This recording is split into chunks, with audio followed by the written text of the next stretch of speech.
روزی دینے والا یا انصاف کرنے والا اوپر بیٹھا ہے، کہنا کیسا؟ اکثر اوقات دیکھا گیا کہ لوگ کہتے ہیں کہ روزی دینے والا یا انصاف کرنے والا اوپر بیٹھا ہے۔ کیا یہ کلمات کہنا جائز ہیں؟ کیا ایسے کلمات کہنے والا انسان کافر ہو جاتا ہے یا نہیں؟ یہ کلمات کہنے والا کافر ہو جاتا ہے کہ خدا اوپر بیٹھا ہے، انصاف کرنے والا اوپر بیٹھا ہے، روزی دینے والا اوپر بیٹھا ہے اور ہم نیچے ہیں۔ یہ تمام کلمات کفریہ کلمات ہیں۔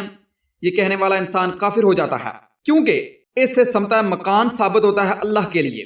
اس کا میں آپ کو ریفرنس دیتا چلتا ہوں کہ حضرت علامہ مولانا مفتی محمد امجد علی اعظمی رحمۃ اللہ علیہ بہار شریعت حصہ 9 صفحہ نمبر 180 پر فرماتے ہیں، اللہ تعالیٰ کے لیے مکان ثابت کرنا کفر ہے کہ وہ مکان سے پاک ہے۔ یہ کہنا کہ اوپر خدا ہے نیچے تم، یہ کلمہ ایک کفر ہے۔ اس کا حوالہ ایک اور کتاب میں ملتا ہے، وہ بھی میں نیچے مینشن کر رہا ہوں، آپ اسے بھی چیک آؤٹ کر سکتے ہیں۔ ان شارٹ اگر میں کہوں کہ جو یہ کہتا ہے کہ اللہ اوپر ہے، روزی دینے والا اوپر بیٹھا ہے، یہ سب کلمات کفریہ کلمات ہیں، تو آپ ان سے ضرور بچیے۔ Please like and share this video for more Islamic videos. Please visit and subscribe our D Knowledge Edge YouTube channel۔